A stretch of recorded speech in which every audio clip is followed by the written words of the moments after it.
오늘 우리에게 주실 하나님 말씀은 요한복음 신약성경 요한복음 1장을 다 같이 보도록 하겠습니다. 신약성경 요한복음 1장 29절부터 34절에 있는 말씀을 한번 보도록 하겠습니다. 요한복음 1장 29절부터 34절에 있는 말씀입니다. 우리 다 같이 자수인 줄 알고 한 절 한 절을 다 같이 합독해서 읽어보도록 하겠습니다. 시작. 이튿날 요한이 예수님께서 자기에게 나오심을 보고 가로되 보라, 세상 죄를 지고 가는 하나님의 어린 양이로다. 내가 전에 말하기를 내 뒤에 오는 사람이 있는데 나보다 앞선 것은 그가 나보다 먼저 계심이라 하는 것이 이 사람을 가리킴이라. 나도 그를 알지 못하였으나 내가 와서 물로 세례를 주는 것은 그를 이스라엘에게 나타내려 함이라 하니라. 요한이 또 증거하여 가로되 내가 보매 성령이 비둘기같이 하늘로서 내려와서 그의 위에 머물렀더라. 나도 그를 알지 못하였으나 나를 보내어 물로 세례를 주라 하신 그이가 나에게 말씀하시되 성령이 내려서 누구 위에든지 머무는 것을 보거든 그가 곧 성령으로 세례를 주는 이인 줄 알라 하셨기에 내가 보고 그가 하나님의 아들이심을 증거하였노라 하니라. 아멘.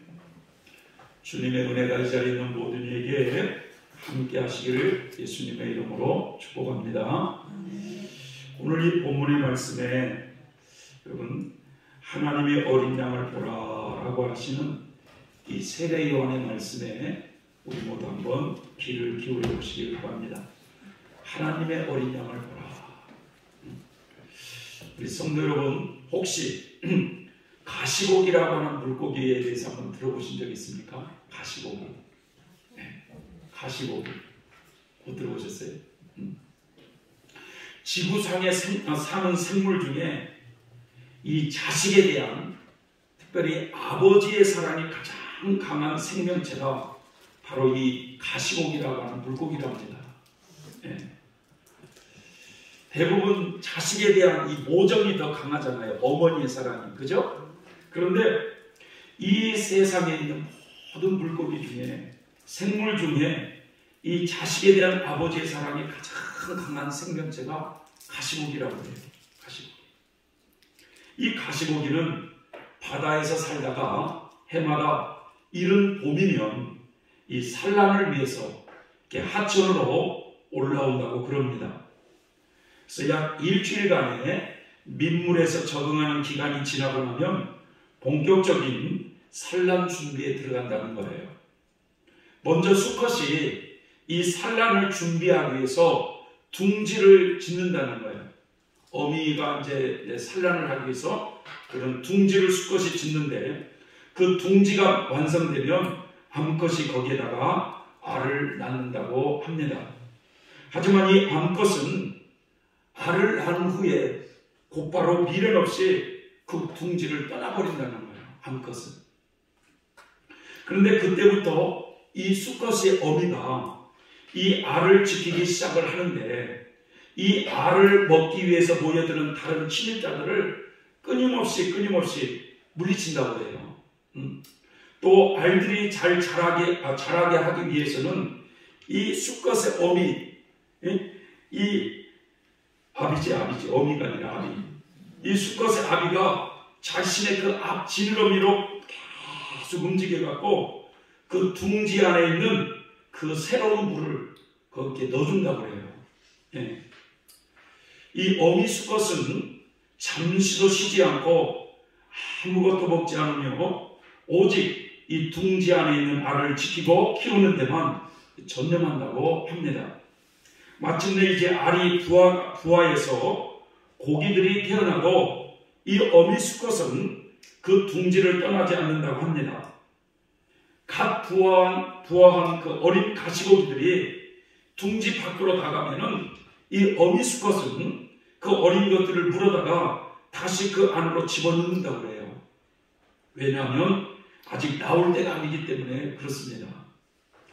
부화한 지 5일 정도 지나서야 제법 자란 이 어린 가시고기들을 이제 둥지를 떠나서 먹이를 찾아 돌아다닌다고 합니다. 그런데 이 마지막 한 마리까지도 다 이제 떠나가면 이 어미 수컷은 그 자리에서 최후를 맞이하여 죽어간다는 거예요. 둥지를 지을 때부터 모두 떠나가기까지는 약 보름 정도의 기간이 흐르는데 그 기간 동안에 아무것도 먹지 않는 이 수컷은 이미 만신창이가 되어 있다고 합니다. 입이 다 헐고 화려했던 그 몸 색깔이 볼품없이 변한 채 그토록 애지중지 지키던 그 둥지 앞에서 죽어간다는 거예요. 그로부터 며칠 후에 그 둥지를 떠났던 어린 가시고기들은 죽은 어미 수컷의 주위로 몰려들기 시작하는데 자기 아버지의 죽음을 슬퍼하기 위해서가 아니라 그 아버지의 살을 파먹기 위해서 자식들이 또 모인다는 거예요. 그래서 이처럼 이 수컷 가시고기는 자식들을 위해서 희생하면서 죽어가기까지 자신의 몸을 자식들에게 먹잇감으로 내어준다고 합니다. 그래서 이 가시고기를 자식에 대한 아버지의 사랑이 가장 강한 생물이라고 그렇게 말을 한다고 합니다.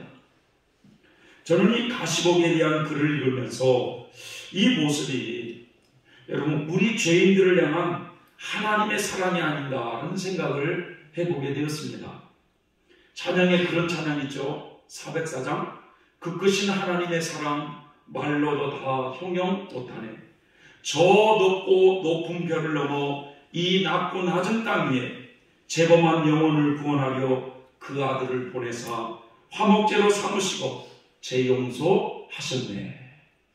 그 크신 하나님의 사랑, 죄인된 우리를 구원하려 이 땅에 당신의 외아들을 아낌없이 되어주신 그 하나님의 사랑을 이야기하고 있는 생각이 듭니다. 오늘 우리들이 읽은 이 본문에 보면 여러분 세례자 요한은 예수님에 대한 신앙 고백을 사람들에게 이렇게 소개하고 있어요. 보라, 세상 죄를 지고 가시는 하나님의 어린 양이 오신다. 아마도 이 장면은요, 예수님께서 세례를 받으시기 위해서 세례 요한에게 걸어오고 있는 장면인 것 같습니다. 그때 세례자 요한은 그 주변 사람들에게 예수님을 소개하기를 보아라, 세상 죄를 지고 가시는 하나님의 어린 양이 오신다 라고 소개하고 있어요. 세례 요한은 그렇게 말씀합니다. 저분이 바로 내가 증거한 그분이시다. 나는 이사야 선지자의 예언된 말씀처럼 광야에서 주님의 길을 예비하라고 먼저 하나님께로부터 보냄을 받는 사람이다. 나는 성령께서 비둘기처럼 하늘로부터 내려와 그분 위에 머물러 계신 것을 보았고, 나는 그분이 하나님의 아들이심을 보았고, 그분이 바로 하나님의 아들이시라고 나는 증언했다. 여러분, 이 세례자 요한은 자신의 신앙 고백을 하고 있습니다. 이스라엘 백성들에게 세례를 주면서 그 세례를 받기 위해서 몰려든 그 많은 사람들 앞에서 예수님의 소개하는 장면입니다. 저분은 내가 태어나기도 전에 먼저 있었고 저분이 하나님의 아들이신데 저분을 보아라. 저분이 세상 죄를 지고 가시는 하나님의 어린 양이시다라고 소개하고 있다는 것입니다. 여러분, 신약 성경을 읽어보면 예수님에 관한 많은 이름들이 있어요. 이름들이. 우리가 마태복음을 보면 성령으로 잉태하사 마리아에게서 태어날 때 그 이름을 예수라라고 그러지 않습니까? 그래서 예수라고 하는 그 이름은 구원자라는 뜻이에요. 구원자. 그래서 여러분 이렇게 한 부부가 가정을 이루어서 이제 한 아이를 잉태했다고 했을 때는 그 엄마와 아버지의 DNA가 들어가야 안 들어가요? DNA가 들어가잖아요. 그 아이에게 잉태됐을 때. 그죠? 그러니까 예수님은 성령으로 잉태됐어요. 이게 성령으로 온전히 잉태돼가지고 어머니의 DNA가 들어간 게 아니고, 그리고 아버지의 DNA가 들어간 것도 아니고, 결국은 하나님의 DNA가 들어간 거죠. 그죠? 하나님의 DNA가 들어가서 오직 그 마리아라고 하는 그 여인의 몸만 빌린 거예요. 아십니까? 아셨습니까, 여러분? 네? 그래서 예수라 하라, 이런 구원자라는 뜻이다 라는 이름이 주어져요. 그런데 우리가 읽은 이 요한복음에는 사도 요한이 예수님을 어떻게 소개하느냐면, 태초에 말씀이 계셨는데 그 말씀은 하나님과 함께 계셨고, 그분이 세상을 이 세상이 창조되기 전에 그분은 하나님과 함께 계셨고, 그 모든 것이 그분을 통하여 지은 바 되었는데 그분 안에는 생명이 있다. 그 말씀이 사람이 되어 우리 가운데 오셨지만 세상은 그를 알아보지 못했다. 그러나 그를 영접하는 자에게는 하나님의 자녀가 되는 권세를 주겠다라고 하는 이 말씀으로 사도 요한은 예수님을 소개하길 태초에 하나님과 계셨던 말씀이시다라고 소개하고 있어요.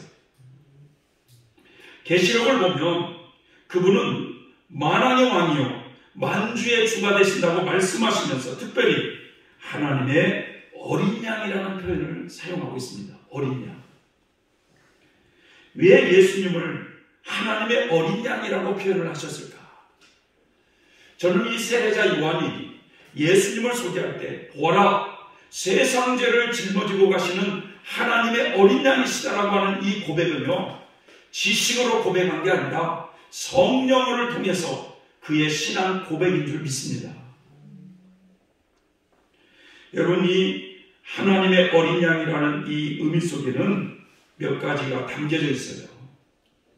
첫째로는 하나님의 어린 양이라는 이 표현 속에는요, 우리는 구약시대에 유월절 어린 양을 생각할 수 있어요. 유월절 어린 양. 출애굽기 12장을 보면 여호와의 유월절이라는 절기가 있습니다. 하나님께서 모세에게 뭐라고 말씀하냐면, 너는 이스라엘 백성들에게 알려주어라. 이달 10일이 되면 집집마다 흠없는 수양 한 마리나 염소 한 마리씩을 준비하여라. 이 양이나 염소는 1년 된 수컷으로 준비하되 반드시 흠이 없어야 한다. 그 양이나 염소를 집에 14일까지 두었다가 저녁 어두워질 무렵에 각 집집마다 그 양을 잡도록 하여라. 양을 잡아 양의 피는 너희 집안의 문 인방과 문 설주에 그 피를 바르고 난 다음에 온 식구들이 그 양의 고기를 구워 먹되 쓴나물과 누룩을 넣지 않는 무교분과 함께 먹어라. 먹을 때 너희는 금방 길을 떠날 사람들처럼 옷을 입고 신발을 신은 채 손에는 지팡이를 든 채 서둘러서 음식을 먹어라. 이것이 여호와의 유월절입니다. 그날 밤에 나 여호와가 죽음의 사자를 애굽 땅에 보내서 애굽 전 지역에 사람이든 짐승이든 처음 태어나는 것은 다 죽일 것이다. 그러나 너희가 사는 집에 피가 발라져 있으면 그 피를 보고 나는 너희를 그냥 넘어갈 것이다. 내가 애굽 땅을 칠 때에 너희에게는 어떠한 재앙도 내리지 않겠다. 너희는 대대로 이 날을 기억하여 여호와의 유월절을 지켜야 할 것이다. 만약에 너희의 자손들이 왜 이런 의식을 해마다 하는 겁니까? 라고 물으면 너희는 너희 자녀들에게 이렇게 말을 해주라.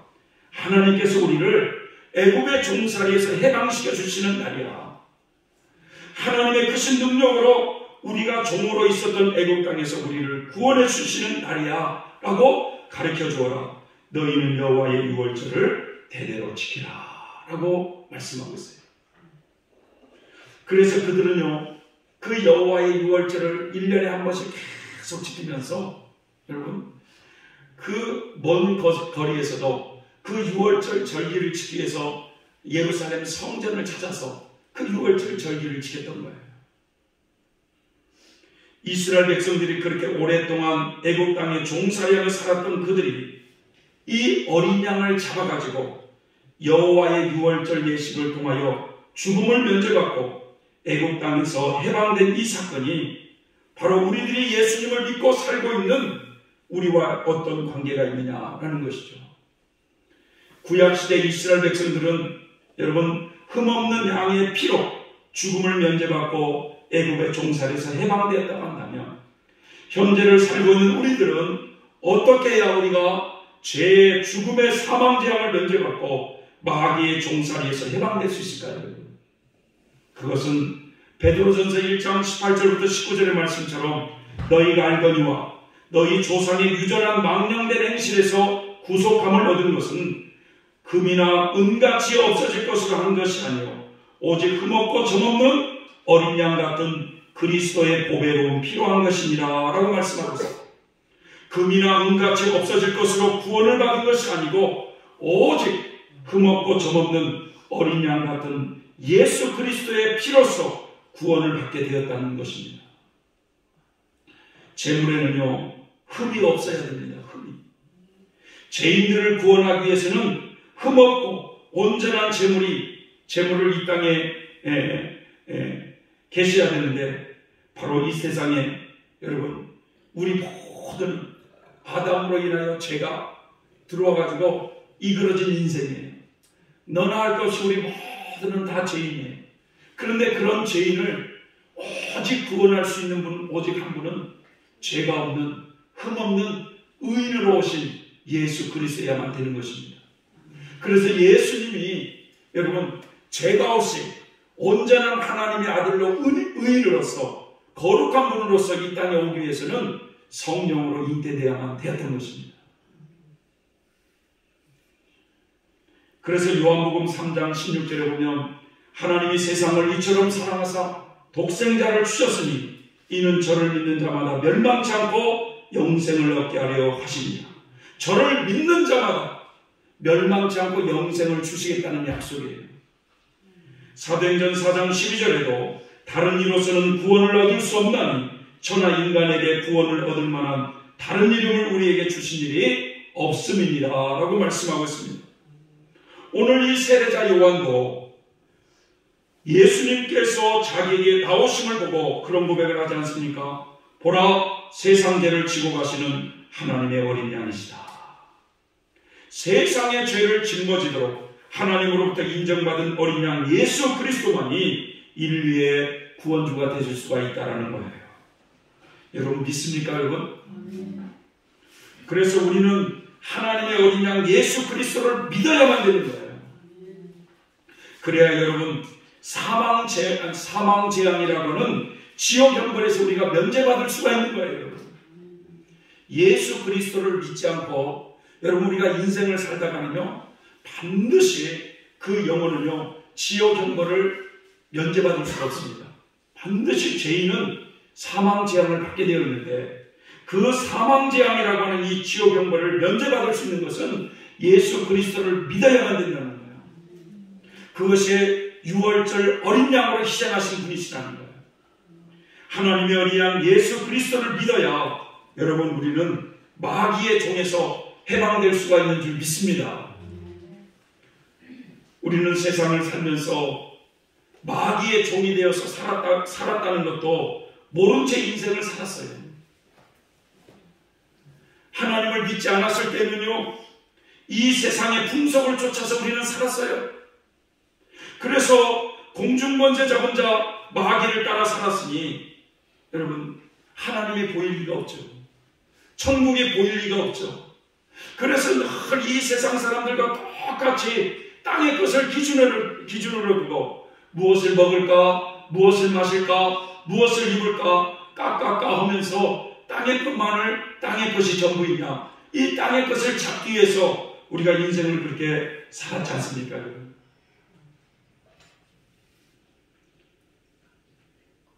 그러나 여러분 그 배후에는 여러분 그 하나님께 순종치 않는 가운데서 역사하는 그 악한 영이 우리를 이끌어가는 대로 우리 인생을 그에게 내맡기고 우리는 살아가는 거예요.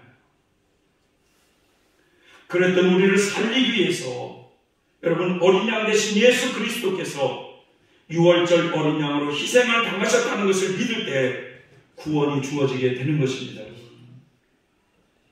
말로만이 아니라 머리로만이 아니라 가슴으로 믿어야 된다는 거예요. 믿어야 된다.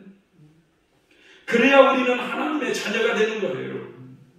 믿습니까, 여러분? 그래서 이 하나님의 어린 양이라고 하는 이 말씀 속에는 그 6월절 어린 양을 그렇게 희생시켜서 우리를 사망 재앙에서 우리를 구원하시는 예수님이라는 걸 알 수 있다는 거예요.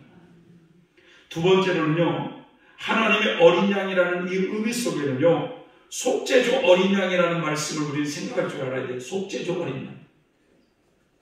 세례자 요한은 예수님을 소개하기를 보라, 세상 죄를 지고 가시는 하나님의 어린 양이 오신다 라고 그랬어요. 여러분, 요한복음을요 좀 관심 있게 읽어보면요, 예수님께서 자신을 소개할 때, 예수님이 자기를 소개할 때 뭐라고 말씀하냐면 나는 하늘에서 왔다 이렇게 말씀을 하세요. 나는 땅에서 온 게 아니라 하늘에서 왔다. 그러니까 그 소리를 들었던 사람들은 이해를 못해요. 아니 그게 무슨 소리냐. 요셉의 아들이라는 걸 우리가 알고 있는데 왜 감히 저 사람이 사람인 주제에, 인간인 주제에 자신이 하늘에서 왔다고 그러냐. 이해를 못했어요. 예수님은 사람들에게 뭐라고 말씀하냐면 너희는 너희 조상 아브라함을 굉장히 존경하지. 나는 아브라함이 있기 전에 나는 있었던 사람이다 라고 하니까 사람들이 돌로 쳐 죽이려고 그랬어요. 어떤 사람들은요, 교회 안에서 직분이 권사가 됐어도요, 예수님이 물 위를 걸어가시는 걸 이해를 못하겠다는 거예요. 오병이어를 기적을 일으킨 걸 이해를 못하겠다는 거예요. 그런 분은요, 철저히 자기 지식으로, 이성으로 그 예수님을 이해하기 때문에 이해가 안 돼요. 그러나 여러분, 그분이 하나님의 아들이심을 믿습니까? 하늘에서 오셨음을 믿습니까? 그렇다면 그분은 전지전능하신 분이시라는 거예요. 전지전능하신 분이 여러분 못할 일이 뭐가 있겠습니까?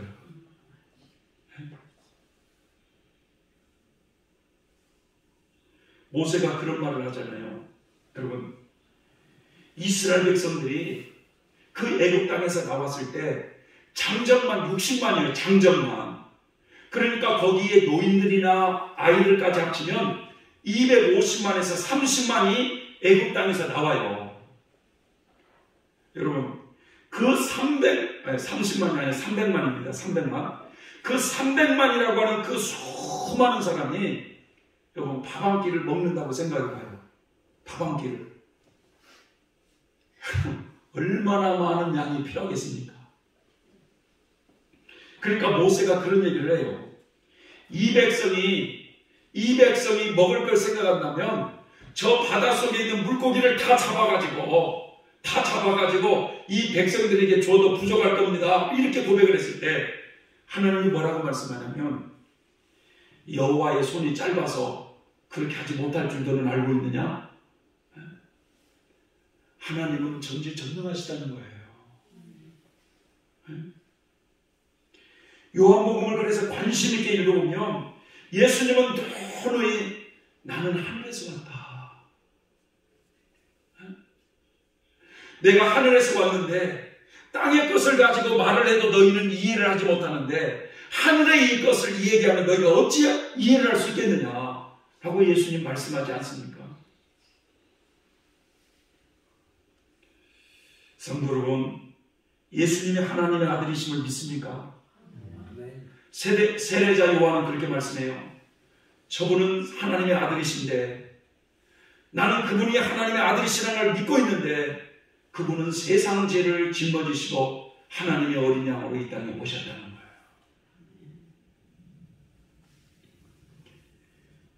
여러분, 그분은 태초에 하나님과 함께 계셨고 그분이 육신이 되어 사람이 되어 이 땅에 오셨습니다. 여러분.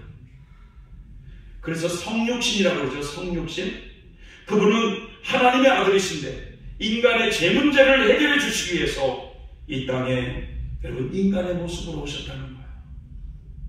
그래서 그분처럼 철저히 낮아진 분이 없다는 것입니다, 여러분.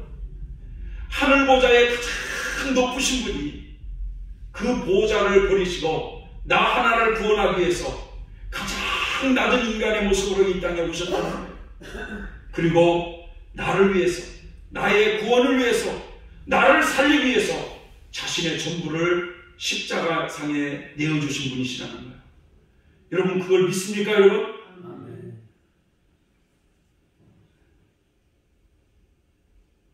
그분은 인류의 죄 문제를 해결하기 위해서 이 땅에 오신 속죄주이십니다. 이 세상에 그 어떤 사람이 여러분 나를 사랑하셔서 나의 죄값을 대신 짊어지시고 죄인의 모습으로 처참히 그렇게 죽을 수가 있겠습니까, 여러분? 부모도 그렇게 할 수가 없어요. 부모도.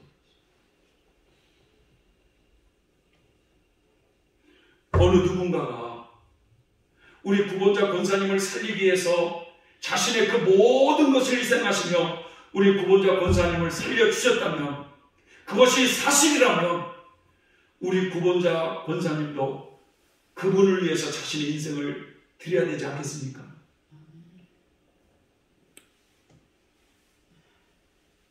어느 누군가가 나를 살리기 위해서 자신의 그 모든 것을 다 내려놓으시고 그 나의 죄를 짊어지시고 십자가상에 처절하게 돌아가셨다면, 내가 그분을 섬기는 데 있어서 물질로, 몸의 헌신으로, 여러모로 봉사로, 희생으로 이런 것이 여러분 아깝다 할 수 있겠습니까, 여러분?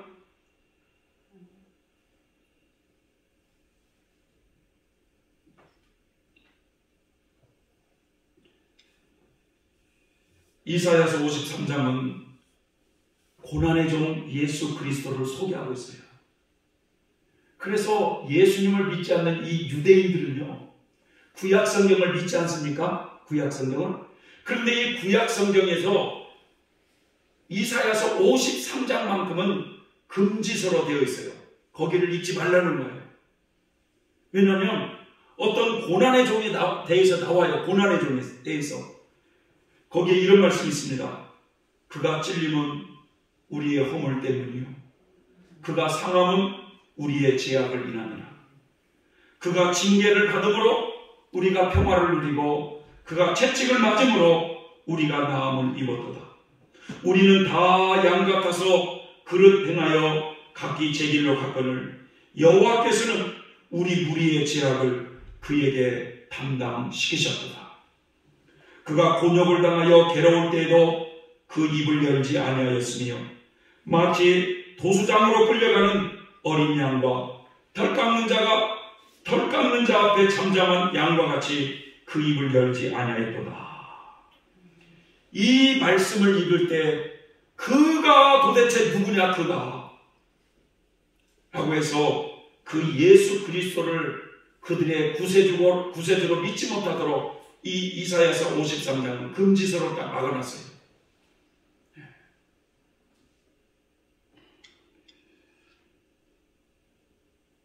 여러분, 그 무리의 죄악을 그에게 담당시키셨도다. 예수님에게 덮어 씌웠다는 얘기예요. 여러분, 레위기 16장을 보면 이스라엘 백성들의 죄 문제를 해결하기 위한 이 속죄 제사법이 나옵니다. 이 속죄 제사를 드릴 때 이 흠없는 수염소 2마리를 준비하게 되는데, 그 한 마리는 죽여가지고 피를 다 받아가지고 그 피를 대제사장이 지성소에 들어가서 피를 뿌리지 않습니까? 그런데 한 마리는 이스라엘 백성들의 모든 죄를 그 염소에다가 다 덮어 씌워버리는 거예요. 대제사장이 그 염소의 머리 위에 어떻게 합니까? 안수를 하잖아요. 그 의미는 이스라엘 백성들의 모든 죄를 거기다 더 정가시킨다, 이런 뜻이에요. 정가된다, 전이된다, 이런 뜻이에요. 그래서 이스라엘 백성들의 모든 죄를 그 염소에게 덮어 씌워가지고 그 염소를 산채 끌고 가요. 어디로 끌고 가느냐? 사람들이 전혀 보이지 않는 산 낭떠러지로 끌고 가가지고 그 산채로 그 염소를 거기서 굴려버려요. 이 구약의 제사를 여러분, 예수님께서 십자가상에 이루셨다는 사실을 여러분 아십니까? 그렇게 예수님께서 그렇게 인류의 죄를 다 짊어지시고 처절하게 어린 양처럼 버림당하는 그런 모습을 십자가상에서 그런 고백을 하지 않습니까?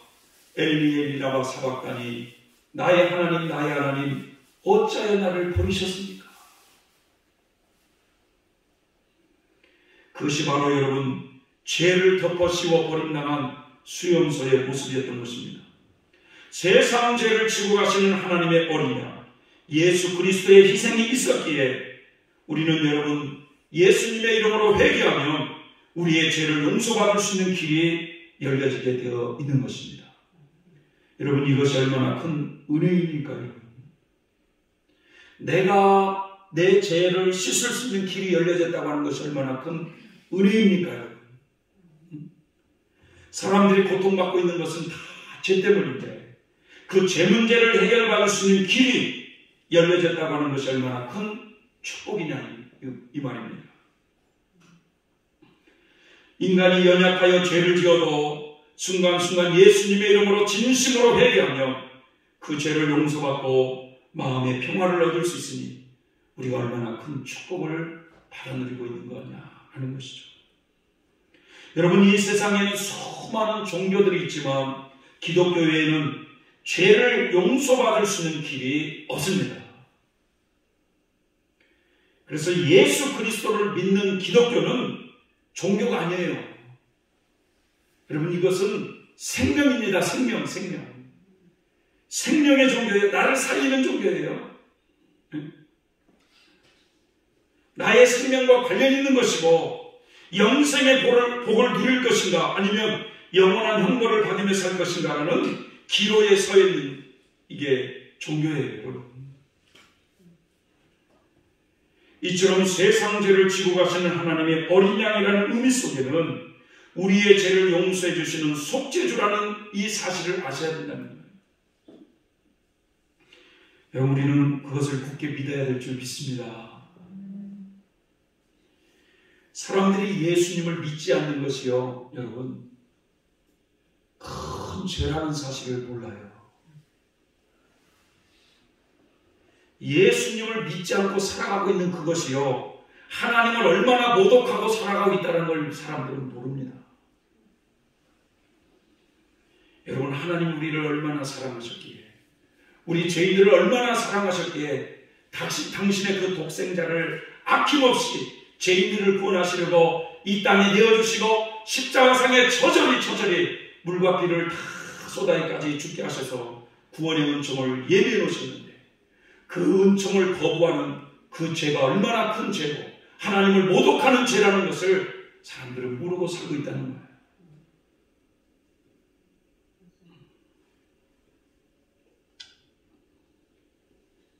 여러분, 그러기에 그 하나님의 사랑을 거부하는 자에게는 큰 화가 임하게 되는 것입니다.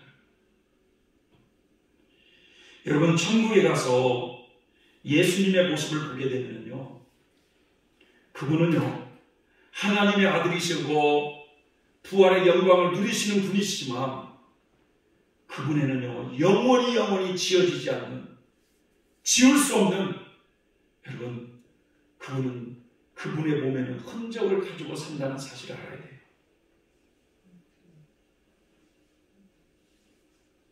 그분의 손과 그분의 발과 그분의 옆구리에는 여전히 고난받으신 그 상처 자국이 남아있다는 사실을 알아야 됩니다. 그분이 설령 부활의 몸을 입고 있다 할지라도 여전히 그분의 몸에는 그 상처 자국이 있어요.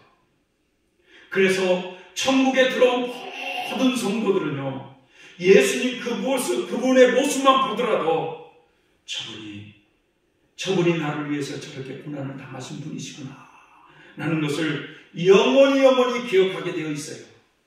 그것이 여러분, 천국의 예수님의 신비 중에 신비입니다.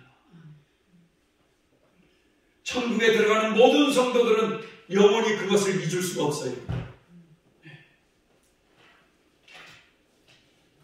여러분, 그래서 우리는 예수 그리스도를 통해서 우리에게 베풀어 주신 이 구원의 은총을 귀하게 여길 줄 알아야 됩니다. 우리의 목숨이 담겨 있는 거예요, 이건. 우리의 생명과 관련이 있는 거예요, 이건.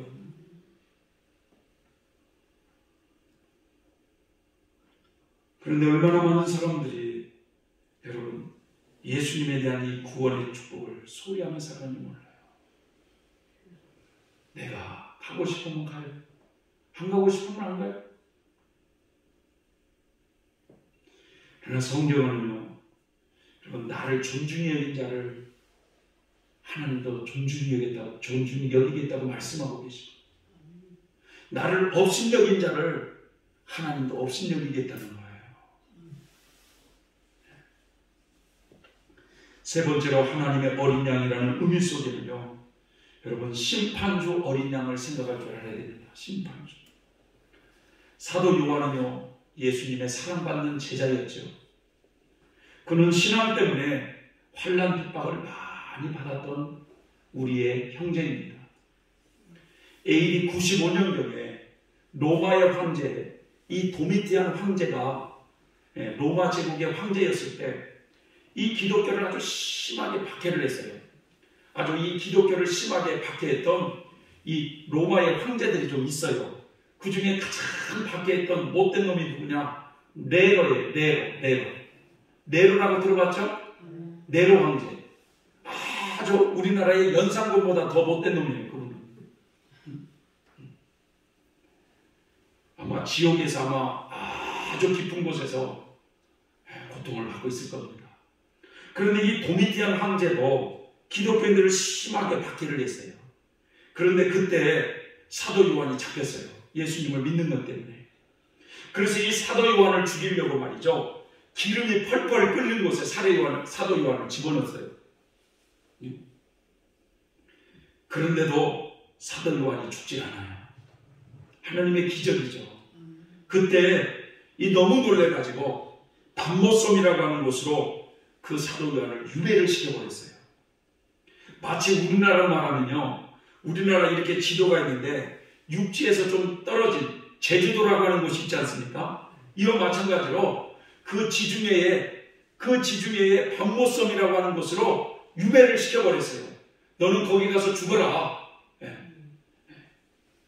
그래서 사도 요한은 90이 넘은 나이에 쓸쓸하게 이 밤모섬에서 지나게 되는데, 어느 날 성령의 감동으로 천국에 이분이 입신을 하게 됩니다. 계시록 4장의 내용에 나오는 내용이에요. 입신을 하게 돼요, 천국에. 이 입신이라는 게 뭐냐? 자기 영혼이 빠져가지고 천국에 간 거예요. 하나님의 그 영혼을 부르신 거예요. 부르신 목적은 뭐냐? 장차 되어질 일을 내가 너에게 보여주겠다 라고 하면서 사도 요한을 하나님이 부르셔요, 천국에서. 그래서 그 하나님의 음성과 함께 성령의 감화 감동으로 이분이 입신을 해가지고 가장 먼저 하나님의 보좌를 봐요. 하나님의 보좌를. 얼마나 황홀했겠습니까, 여러분? 네? 여러분들이 감히 하나님의 보좌를 본다면 여러분들은 깨어날 수가 없어요. 기절해서 깨어날 수가 없어요. 하나님의 그 보좌를 봤을 때 얼마나 황홀했겠어요, 이 사도 요한이. 여러분, 천국 자체만 잠깐 보고 와도 얼마나 황홀합니까? 그런데 천국에서도 가장 중앙에 계신 그 하나님의 보좌를 봤으니 얼마나 황홀했겠냐고. 대체적으로 천국에 가까운 사람들의 간증을 들어보면 그 박영문 성도 간증에 이런 말이 있어요. 천사가 자기를 태워가지고 천국으로 딱 갔을 때 천국 입구에 여기가 천국입니다 라고 천사가 말을 해주던데요. 네? 그런데 천국의 입구에 여기가 천국입니다 라고 하는 이 부분은요, 대체적으로 많은 천국에 간증하는 사람들의 특징을 보면 먼저 꽃밭을 보여줘요. 꽃밭이 이게 천국의 입구에 입구, 쉽게 말하면 꽃밭이. 그런데 이 박영문 성도가 뭐라고 간증하냐면, 네? 세상에서 나는 그런 꽃들을 본 적이 없다는 거예요. 얼마나 광활하게 이 꽃밭이 말이죠. 그렇게 있는지 그 꽃들이 그렇게 아름답더라는 거예요. 그러면서 그 꽃들은 하나같이 향기가 그렇게 좋더라는 거예요. 그러니 여러분, 사도 요한은 천국에서도 마당만 밟고 온 게 아니라 천국의 가장 중앙에 계시는 하나님의 보좌를 봤어요. 사도 요한. 그리고 난 다음에 하나님의 그 보좌 주위에 24 장로들이 그 보좌에 앉는 모습을 봤어요. 그런데 그 장로들의 머리를 보니까 그 장로들이 그 면류관을 쓰고 있어요. 면류관을. 그리고 그 하나님의 보좌 전후에는 또 네 생물들이 계시고 수많은 천군 천사들이 있는 모습을 봤어요. 그런 가운데 5장에 보니까 그 인류를 향한 하나님의 심판의 책이 오른손에 딱 들렸는데 어느 누구도 그 책을 펴볼 수 없는 7인으로 인봉한 그 심판의 책을, 그 하나님이 그 손 안에 있는 7인의 그 심판의 책을 누가 받는가 봤더니 어린 양이 받는 모습이 나와요. 어린 양이. 어린 양 예수 그리스도가 심판의 책을 받는 모습이 나와요. 그때 말이죠. 네 생물과 24 장로들이 심판주가 되시는 어린 양 예수님을 찬양하고 수많은 천군 천사들이 어린 양 되신 예수님을 찬양하고 천국의 이 땅의 만물들이 그 어린 양을 찬양하는 그 모습이 나옵니다. 이 말씀은요, 여러분, 이제 그 심판의 책을 예수님이 받으셨기 때문에 바로 예수님이 바로 인류의 심판주가 되신다는 사실이에요. 이제 심판주가. 그래서 장차 앞으로 있게 될 이 죄악 세상에 대한 심판주는 어린 양 예수 그리스도라는 거예요. 2000년 전에 저 베들레헴에 오셨던 예수님은 세상을 구원하기 위해서 구원주로 오셨어요. 그래서 그분은 인류의 죄를 짊어지시고 십자가에 죽을 수밖에 없었어요. 그러나 이제 장차 재림주로 다시 오실 예수님은 여러분 세상을 심판하시는 심판주로 오시는 줄 믿으시기 바랍니다. 근데 참 목사도 말이죠. 성경을 도대체 어떻게 보는지 뭐라고 얘기하느냐면 지금 예수님 온 거 아니에요.